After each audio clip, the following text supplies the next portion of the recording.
The premise, a ticking clock scenario wrapped around the reliable presence of Jason Statham, promises a visceral and engaging cinematic experience. But before the explosions and high-octane chases, we need to establish the foundation.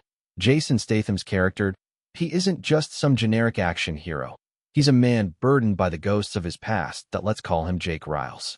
Jake isn't currently employed dismantling bombs. He is a recluse, living a quiet, almost ascetic life far removed from the adrenaline-fueled world he once knew. He spends his days restoring classic motorcycles, the intricate work of form of therapy, a way to focus his mind and keep the nightmares at bay. The rhythmic clang of metal against metal, the precise application of wrench to bolt. These are his mantras, designed to drown out the echoes of that fateful day. 5 years ago, Jake was the best, the unflappable, ice-veined expert called in when no one else could defuse the situation. He'd saved countless lives, earning accolades and the respect of his peers. But then came the day he couldn't at a crowded marketplace, a pressure cooker bomb, and a split-second decision that proved tragically wrong. That he lost his team, he lost the civilians caught in the blast radius, and he lost a piece of himself. Now, the memory of that day haunts him. He sees the faces of the victims in his dreams. He hears the screams in the roar of his motorcycle engine.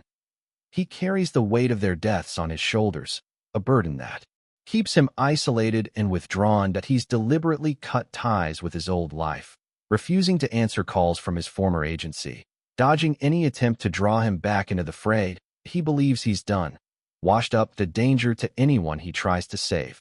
This inherent reluctance is crucial. That it's not enough for him to simply be skilled. He must be deeply conflicted. His internal struggle provides a compelling reason for him to resist the call to action, making his eventual acceptance all the more meaningful. We see glimpses of his former self in his interactions with his neighbor, a young girl named Lily. She's fascinated by his motorcycles and occasionally seeks his help with mechanical problems on her bicycle. He tries to keep her at arm's length, afraid of forming a connection, but her innocent persistence slowly chips away at his hardened exterior. These small acts of kindness, the quiet moments of connection, reveal the man he once was and the potential for the hero he could be. Again, his home reflects his state of mind. Functional but Spartan, devoid of personal touches. Every object has a purpose, a deliberate placement designed to minimize chaos and maintain control. Even his diet is regimented, a carefully calculated intake of nutrients designed to optimize his physical and mental state. This meticulousness is not born of vanity, but of a desperate need to control the one thing he can: himself. The opening scene should subtly showcase his skills. Perhaps he notices a faulty wiring in his motorcycle, expertly diagnosing and repairing the problem with a precision born of years of experience. Or maybe he observes a potential security flaw in a local shop, unconsciously analyzing the risks and vulnerabilities. These small details will foreshadow his capabilities and hint at the dormant hero within, ready to be awakened by the impending crisis. The contrast between his current life and his former glory will amplify the impact of his inevitable return to the world of bomb disposal, setting the stage for a gripping and emotionally resonant narrative. With Jake established as a man wrestling with his demons, the stage is set for the catalyst that will drag him back into the world he so desperately tried to escape. That IT can't be just any threat. It needs to be something significant, something that resonates with his past trauma and forces him to confront his fears. The announcement comes not through official channels, but through a chillingly calm and controlled broadcast hijacking local news stations. A distorted image flickers on the screen, the face obscured by shadows and digital manipulation. A voice, processed and devoid of emotion, cuts through the airwaves. People of this city, the voice intones, your complacency ends now. For too long, you have ignored the injustices that fester beneath the surface. Today, you will pay the price. The message is simple, direct, and terrifying. Somewhere in the city, a bomb is hidden. Its timer is set, and in less than an hour, it will detonate, unleashing chaos and destruction upon an unsuspecting population. The bomber doesn't specify a target, adding to the sense of unease and widespread panic. IT could be anywhere: at a school, a hospital, a shopping mall, a crowded park. The possibilities are endless. And the uncertainty is the weapon. The city erupts in pandemonium. Sirens wail, traffic grinds to a halt, and people pour into the streets, desperate to escape the impending doom. News channels scramble to verify the threat, but the bomber's message is irrefutable. The clock is ticking, and the city is paralyzed by fear. This isn't some amateur prank. The sophistication of the broadcast hijacking and the chillingly calm demeanor of the speaker suggest a meticulously planned operation. This is a calculated act of terror designed to inflict maximum damage and discord among the populace. The authorities are caught off guard, scrambling to coordinate a response, but the sheer scale of the threat overwhelms their resources. The specific details of the bomb itself are initially unknown, adding to the tension. Is it a conventional explosive, or something more sinister?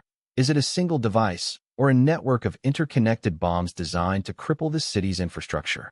The lack of information fuels the public's anxiety and makes the task of finding and disarming the bomb all the more daunting. The bomber's motive is initially unclear, but clues are embedded within the broadcast, hinting at a deep-seated resentment towards the city's elite and a desire to expose their hypocrisy. This adds a layer of complexity to the situation, suggesting that the bombing is not simply a random act of violence, but a calculated strike against a specific target. The impact on Jake is immediate and visceral.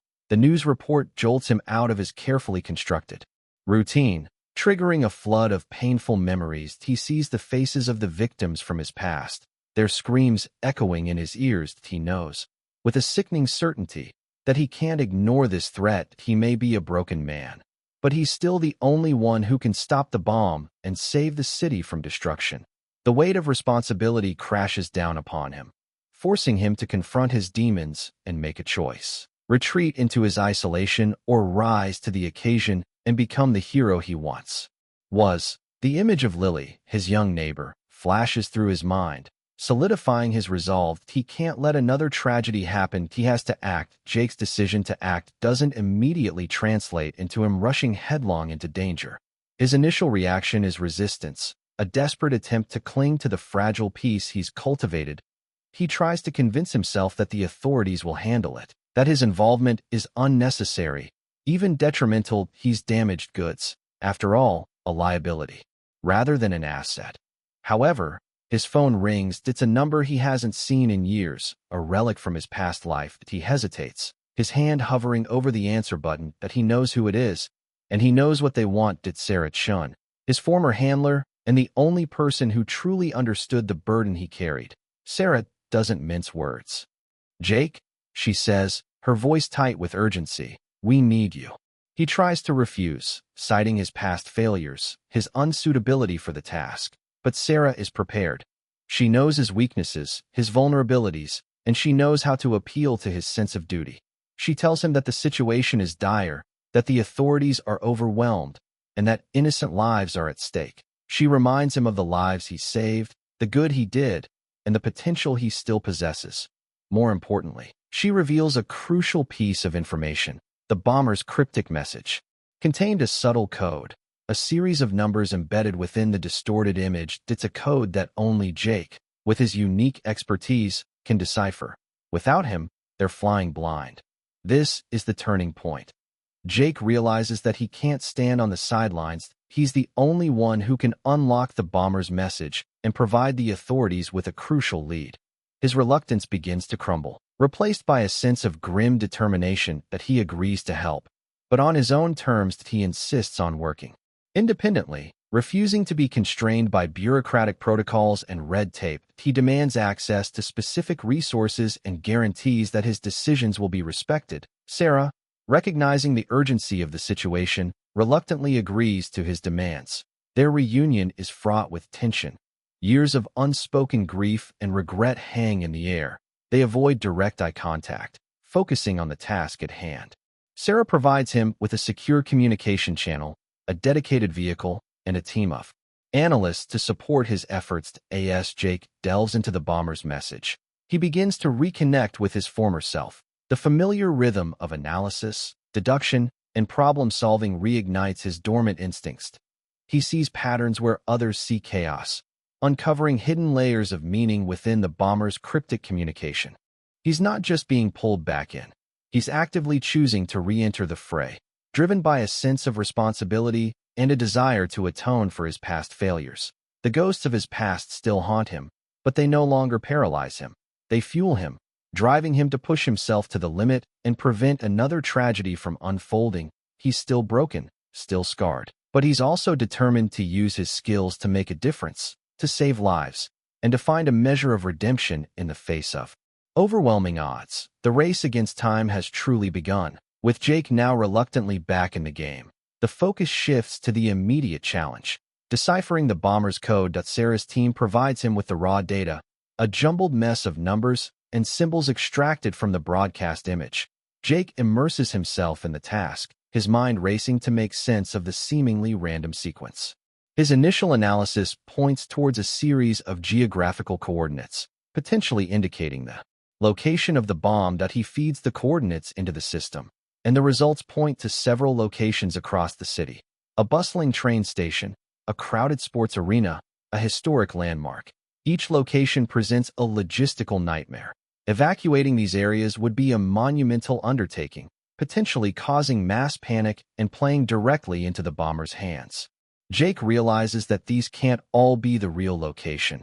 They are misdirection. He needs to find the pattern, the connection, the key that will unlock the true target. He starts by visiting the first location, the train station. The air is thick with fear and anxiety as police officers struggle to maintain order amidst the throngs of people desperately trying to leave the city. Jake, accompanied by a small security detail, surveys the scene, his eyes scanning for anything out of place, any subtle clue that might reveal the bomb's presence. He notices a recurring symbol etched into the metal supports of the station's roof, a stylized serpent coiled around a dagger. The symbol is familiar, a relic from his past cases. It's the calling card of a notorious group of anarchists known for their elaborate and deadly schemes. He alerts Sarah to his discovery, and she confirms that the anarchists have been on the radar for years, but they've always managed to evade capture. This could be their biggest operation yet.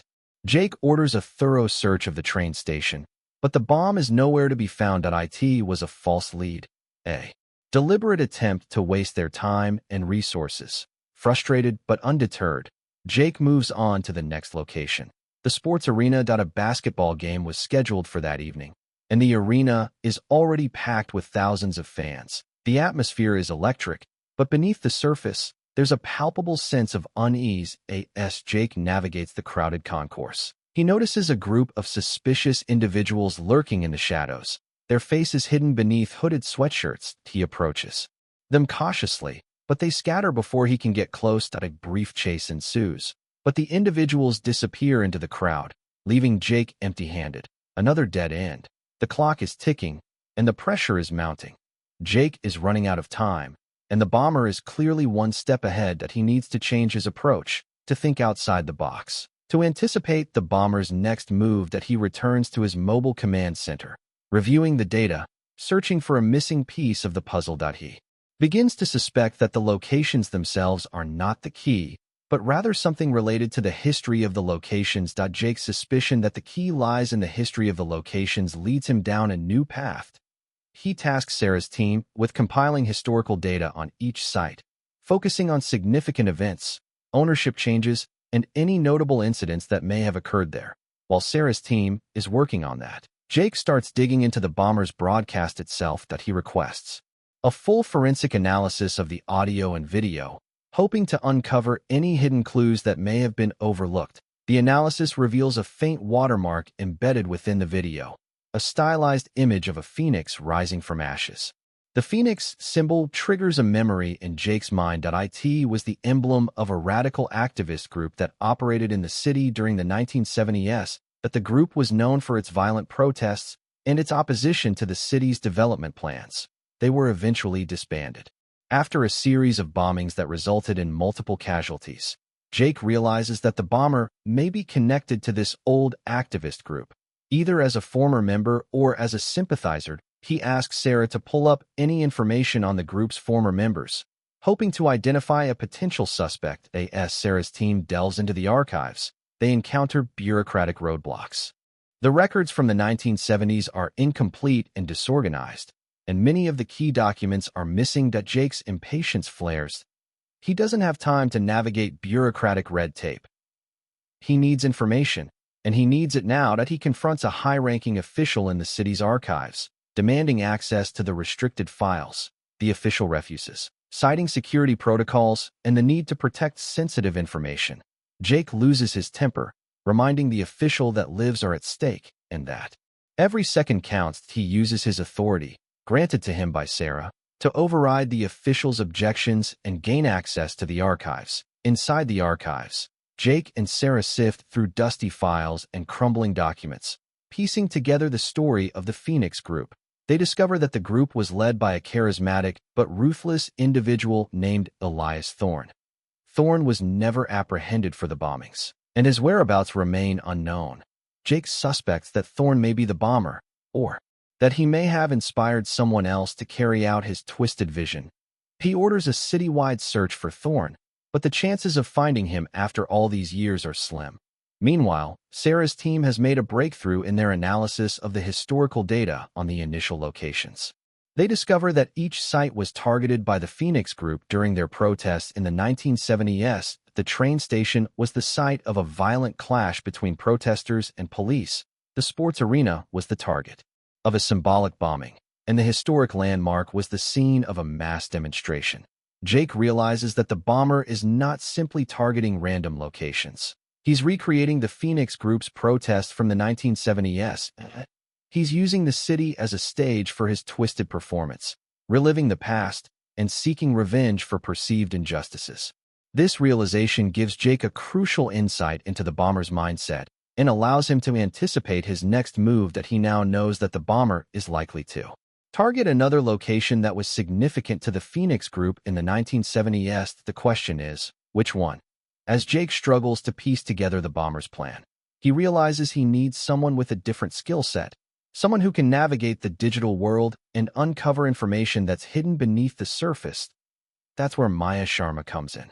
Maya is an investigative journalist with a reputation for uncovering corruption and exposing hidden truths.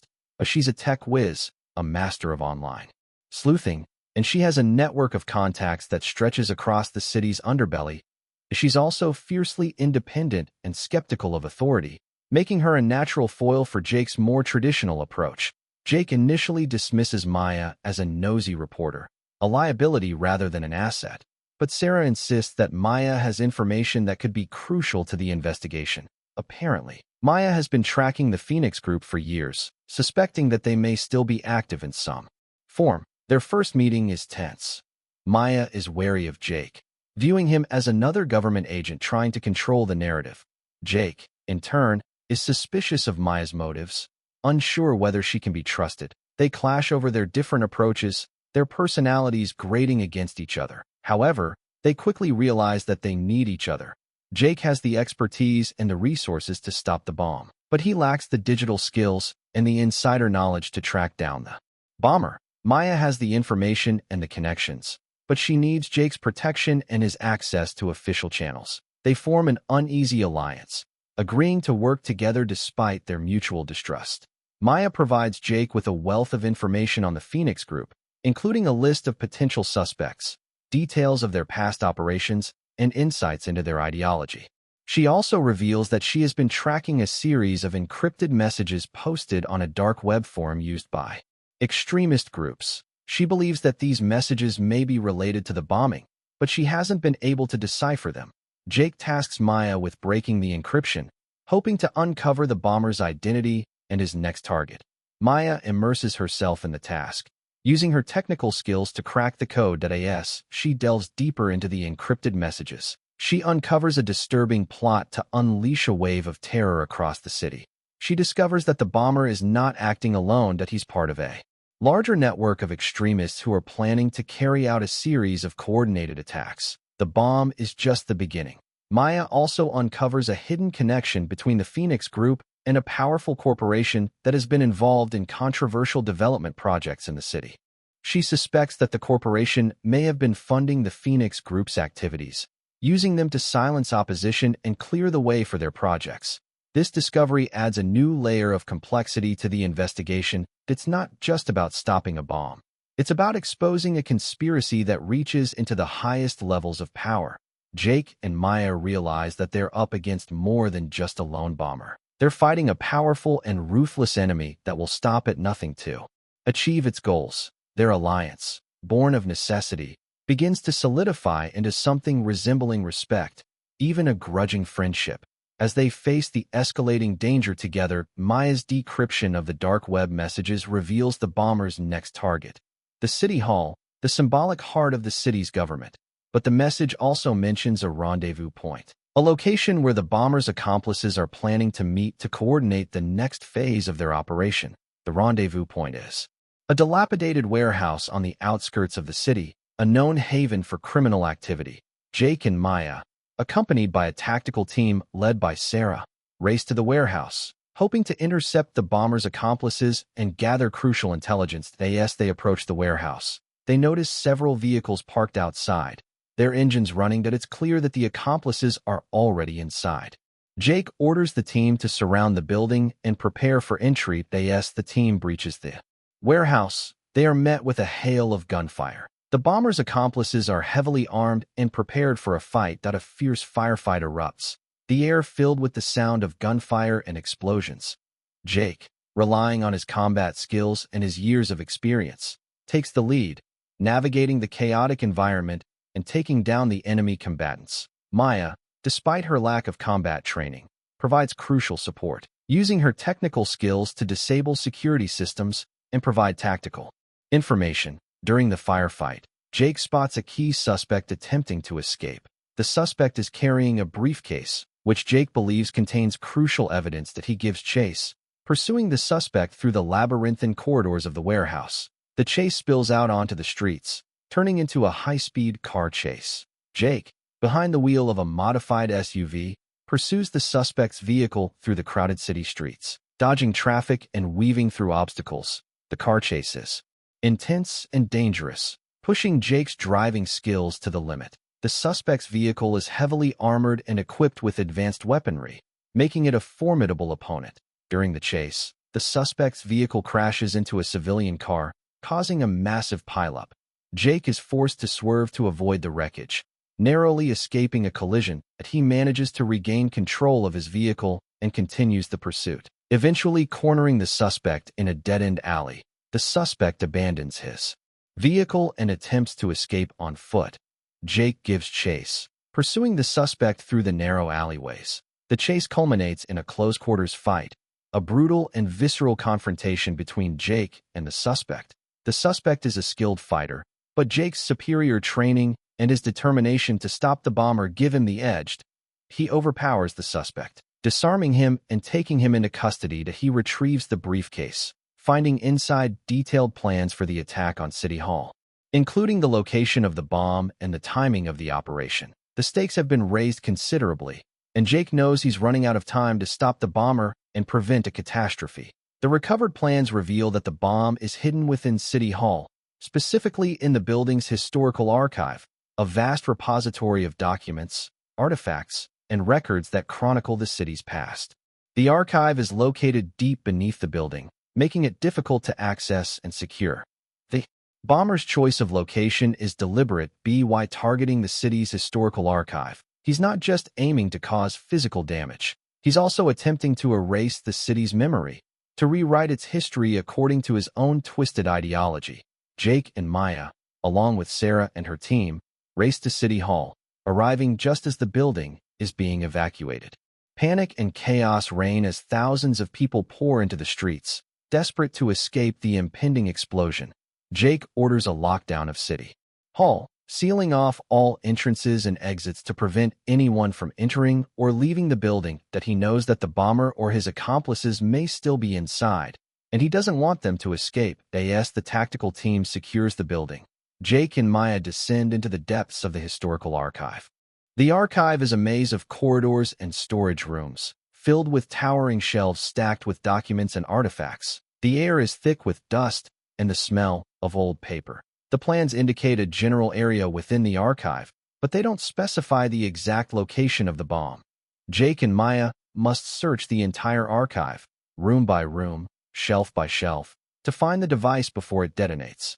The search is slow and methodical, hampered by the limited visibility and the sheer size of the archive. Every shadow seems to conceal a threat. Every noise triggers a surge of adrenaline as they search. They discover that the bomber has booby-trapped the archive, planting tripwires and pressure sensors designed to trigger explosions. Jake, relying on his expertise in bomb disposal, carefully disarms each trap, navigating the treacherous environment with precision and caution. Maya, meanwhile, uses her technical skills to access the archive's security system, hoping to gain a better understanding of the layout and identify any potential hiding places. She discovers that the bomber has disabled the security cameras, but she manages to restore power to a few key sensors, providing her and Jake with a limited view of the archive. Using the sensors, they identify a suspicious area in the heart of the archive, a section that's been deliberately blocked off from the rest of the building. They suspect that this is where the bomb is hidden. As they approach the blocked-off section, they encounter resistance. The bomber's accomplices are waiting for them, armed and ready to defend their position. A tense standoff ensues, the fate of the city hanging in the balance. The standoff with the bomber's accomplices is short and brutal. Jake and the tactical team quickly neutralize the threat, securing the blocked-off section of the archive. As they move through the barricade, they find a hidden chamber, a makeshift command center filled with electronic equipment and surveillance monitors. On one of the monitors, they see a live feed of the City Hall's main chamber, where the mayor is scheduled to hold a press conference in just a few minutes. Jake realizes that the bomber is not just targeting the archive. He's also planning to assassinate the mayor. But why? What's the connection between the bomber, the Phoenix Group, and the mayor? Maya, drawing on her research, provides the answer. She reveals that the mayor's father was the lead prosecutor in the case against the Phoenix Group in the 1970s, that he was the one who put Elias Thorne and his followers behind bars, effectively dismantling the group. The bomber is Thorne's son, driven by a thirst for revenge against the man who destroyed his father's life and legacy. He sees the mayor as a symbol of everything he despises: the corruption, the injustice, and the betrayal of the city's ideals. His motivation is not just political. It's deeply personal. He's not just trying to erase the city's history. He's trying to settle a score, to avenge his father's name. This revelation adds a new layer of complexity to the situation, making the bomber a more human and relatable figure, even as his actions remain reprehensible. Jake understands the bomber's pain, his sense of loss and injustice. He, too, has been haunted by the ghosts of his past, driven by a desire for redemption. But he knows that violence is not the answer, that revenge only perpetuates the cycle of suffering. He resolves to stop the bomber, not just to save the city, but also to prevent him from making the same mistakes that he made in the past. He wants to offer him a chance at redemption, to show him that there's a better way to heal the wounds of the past. As they delve deeper into the command center, they find a manifesto written by the bomber, outlining his grievances and his vision for a new city. The manifesto is filled with anger and resentment, but it also reveals a deep-seated desire for justice and equality. The manifesto provides Jake and Maya with valuable insights into the bomber's mindset and his plan. They realize that he's not just planning to detonate the bomb. He's also planning to release a series of propaganda videos designed to incite a revolution. The clock is ticking, and Jake knows he has to act quickly to stop the bomber and prevent his message from spreading. He orders Sarah's team to secure the City Hall's main chamber and evacuate the mayor and his staff. He and Maya, meanwhile, prepare to confront the bomber and disarm the bomb, knowing that the fate of the city rests on their shoulders. With the clock ticking down, Jake and Maya push deeper into the archive, their search becoming increasingly frantic. The plans indicated the bomb was somewhere near a collection of documents pertaining to the city's founding. They navigate through crowded shelves, the weight of history pressing down on them. Every creak and groan of the building intensifies the pressure. The mayor has been evacuated, but the tactical team reports difficulty securing the entire city hall. Civilians, caught unaware or simply refusing to believe the danger, are still milling about in the building, creating obstacles for the search.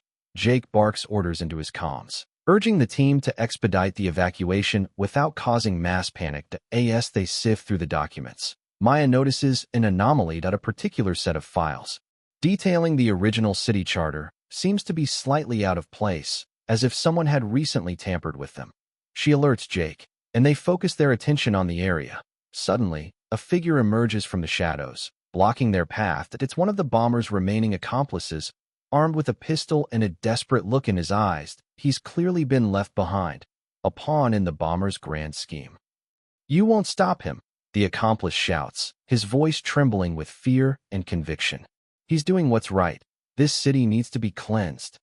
Jake tries to reason with him, to explain that violence is not the answer. But the accomplice is too far gone. Blinded by ideology and loyalty, he raises his pistol, preparing to fire. Jake is forced to act, disarming the accomplice with a swift and decisive move. But the struggle has created a distraction, giving the bomber time to implement the next phase of his plan. Suddenly, the lights in the archive flicker and die, plunging the room into darkness. The emergency generators kick in, but the lighting is dim and unreliable, casting long, eerie shadows that distort the environment. Maya uses her phone to provide a small amount of light, guiding Jake through the darkness. They continue their search, their senses heightened, their adrenaline pumping.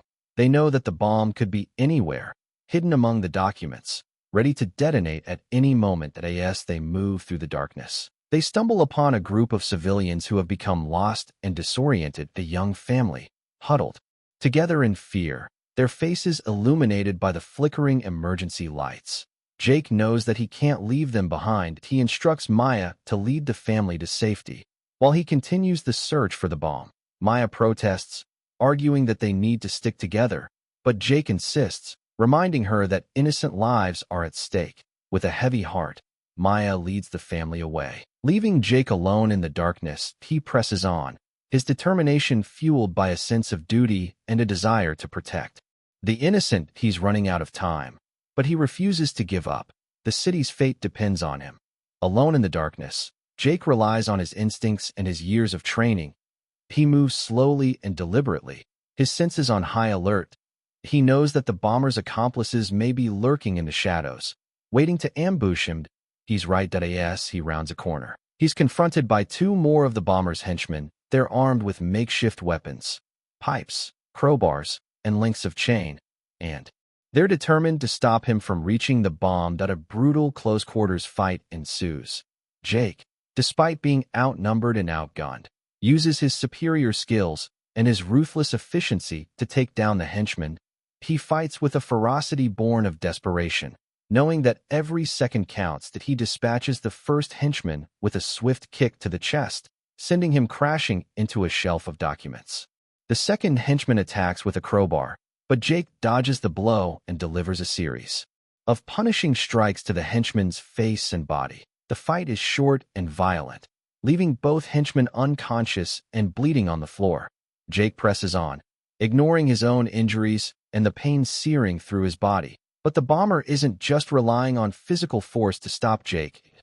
He's also employing a series of diversionary tactics designed to slow him down and disorient him. Suddenly, a series of explosions rocks the archive, sending debris raining down from the ceiling.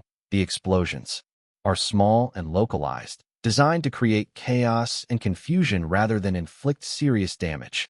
Jake realizes that the bomber is trying to distract him, to lure him away from the bomb. That he ignores the explosions and continues his search, determined to stay focused on his objective.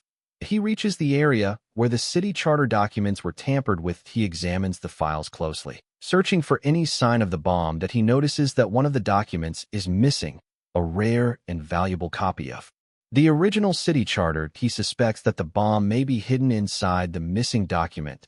He orders Sarah's team to search for the document, but they report that it's nowhere to be found. As he continues his search, he stumbles upon another of the bomber's traps. A tripwire stretched across a narrow corridor, connected to a series of explosive charges. Jake carefully disarms the tripwire, averting another explosion. But the incident has further delayed his progress, and he's running out of time. He radios Maya, asking for her assistance. Maya reports that she has safely escorted the family out of the building and is on her way back to assist him. But she's facing obstacles of her own, navigating the crowded and chaotic corridors of City Hall, dodging panicked civilians and overzealous police officers. Jake is on his own, facing a series of deadly obstacles and a ticking clock. He knows that the bomber is watching him. Anticipating his every move, he must stay one step ahead to outsmart the bomber and disarm the bomb before it's too late. The city's fate hangs in the balance, resting on his shoulders. Just as despair settles in, Jake notices a faint draft emanating from a seemingly solid wall near the city charter exhibit. Years of experience tell him something's amiss. He runs his gloved hand along the cold stone, searching for a seam, a hidden release. His fingers brush against a tiny, almost imperceptible indentation, cleverly disguised within the intricate stonework. That he presses it at a section of the wall silently slides inward, revealing not a chamber, but a narrow service tunnel that he cautiously enters. His gun raised, the tunnel twists and turns. Damp and claustrophobic, the air thick with the smell of dust and decay. That he hears a faint, ticking sound, growing louder with each step. He emerges into a large, forgotten subbasement beneath City Hall, a vast cavern filled with forgotten equipment and discarded construction materials. And there, in the center of the room, is the bomb. That it's not a large, obvious device. That it's cunningly disguised as a maintenance cart, parked innocently near a support column. But Jake's trained eye immediately recognizes the telltale signs: the meticulously arranged wires, the high-grade explosives, the digital timer counting down the seconds. But this isn't a deserted location. Unbeknownst to the bomber, a group of city maintenance workers are taking their lunch break in the subbasement. Oblivious to the danger, they're laughing and chatting, completely unaware that they're sitting on top of a bomb that could obliterate them and half the city. He sees the bomber emerge from the shadows, a remote detonator in his hand. The bomber smiles grimly. "Too late," he says, his voice echoing through the cavernous space. "You can't stop progress." The bomber glances at the oblivious workers, a flicker of hesitation in his eyes. That he's a zealot, but not a monster. He planned to target the symbols of the city, but harming innocent civilians wasn't part of his plan. Jake seizes the moment of hesitation. He shouts a warning to the workers, telling them to run. Confusion erupts, followed by panic. The workers scramble to their feet, scattering in all directions. The bomber, enraged by Jake's interference, raises the detonator. Jake knows he has to act fast. He fires his weapon, aiming for the detonator. The bullet strikes true, shattering the device. But the bomb is still armed. It's designed with multiple fail-safes, including a proximity sensor that will trigger the explosion if anyone gets too close. Jake knows he has only one option. He has to manually disarm the bomb, a task that requires steady hands, nerves of steel, and a detailed knowledge of explosives. He also knows that any wrong move will trigger the detonation, killing him and everyone else in the subbasement. He takes a deep breath, steeling his nerves. He approaches the bomb, his eyes scanning the intricate wiring. He begins to work, his movements precise and deliberate. The fate of the city rests on his shoulders. The bomber, now disarmed and enraged, watches Jake with a mixture of hatred and morbid fascination. That he knows he's failed, but he seems resigned to his fate. He doesn't try to interfere, simply observing Jake's every move. Jake ignores him, focusing all his attention on the bomb. That he pulls out his multi-tool, his hands moving with practiced precision. That he begins to carefully dismantle the device, his mind racing to anticipate any hidden traps or unexpected complications. The proximity sensor is his first challenge. He has to disable it without triggering the explosion. He uses a small mirror to examine the sensor's wiring, identifying the crucial connection. That he takes a deep breath and cuts the wire, his hands steady despite the immense pressure. The timer continues to count down, each second an agonizing reminder of the impending danger. He has only minutes left to disarm the bomb. He identifies the primary explosive charge, a block of high-density plastic explosive wrapped in detonating cord. He has to carefully remove the detonating cord without disturbing the explosive. As he works, he notices a small, almost imperceptible wire connected to the explosive charge. He traces the wire to a pressure switch located beneath the cart's wheel. If anyone tries to move the cart, the switch will trigger the explosion. This is a deadly trap. designed to kill anyone who tries to disarm the bomb. Jake realizes that he can't move the cart without triggering the explosion.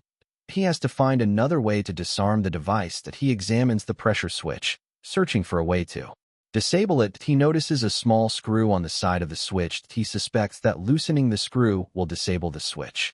But the screw is corroded and difficult to turn.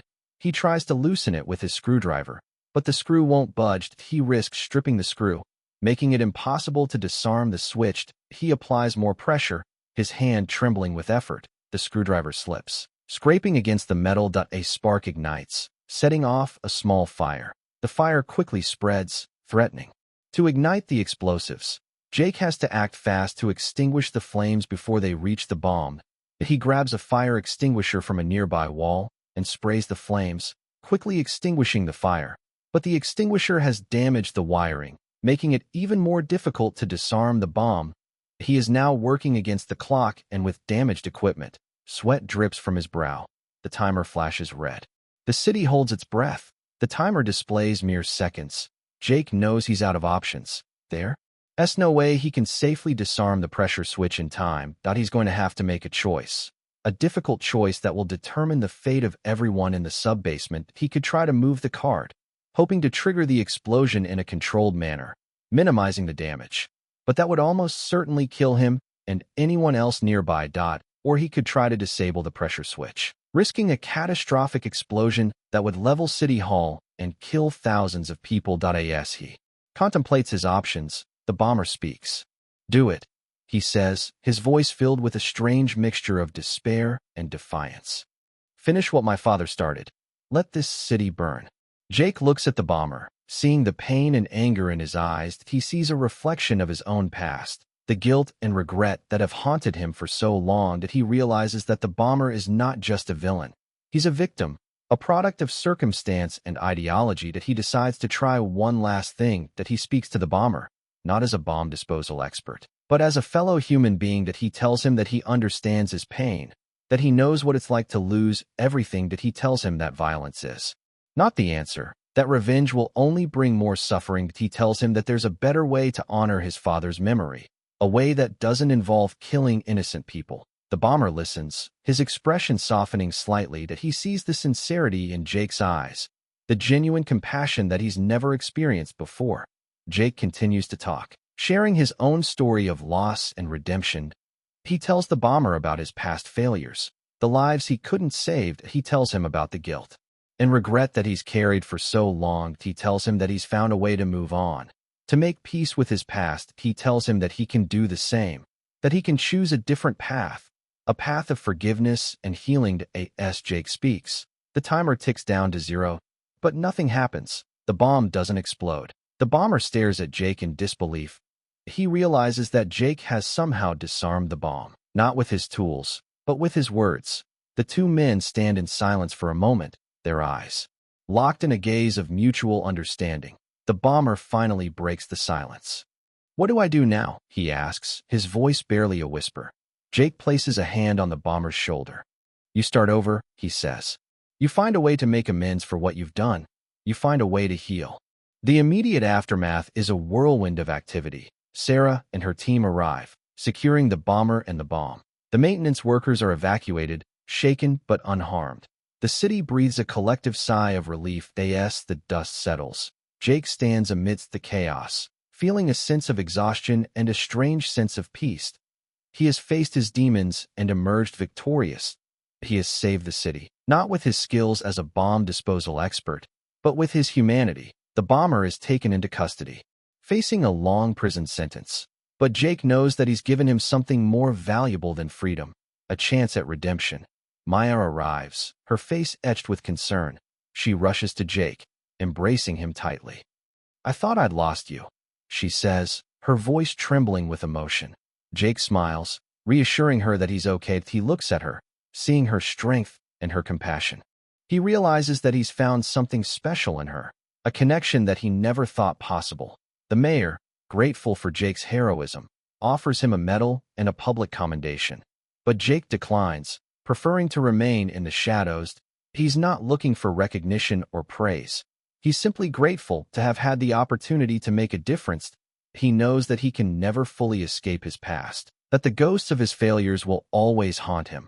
But he also knows that he can use his experiences to help others, to prevent future tragedies from unfolding. As he prepares to leave City Hall, Sarah approaches him. She offers him a permanent position with her team, a chance to use his skills to protect the city. Jake hesitates. He's not sure if he's ready to return to that world, to face the constant danger and the emotional toll. But he also knows that he has a responsibility to use his talents for good. He looks at Maya, seeking her advice. She smiles encouragingly, telling him that he should do what he believes is right. Jake makes his decision that he accepts Sarah's offer, agreeing to join her team on a part-time basis. But he knows that it won't be easy, but he's ready to face the challenge. As he walks away from City Hall, he feels a sense of hope that he hasn't felt in years. He has found a measure of redemption, a way to make peace with his past. He looks up at the sky, seeing the first rays of dawn breaking through the darkness. He knows that the city will never forget what happened today, and neither will he. He has a future now, a purpose. He's no longer running from his past, but towards a new beginning. He's Jake Riles, and he's ready to face whatever challenges lie ahead. The camera pans out, showing Jake walking away, the city skyline behind him, hinting at more adventures to come.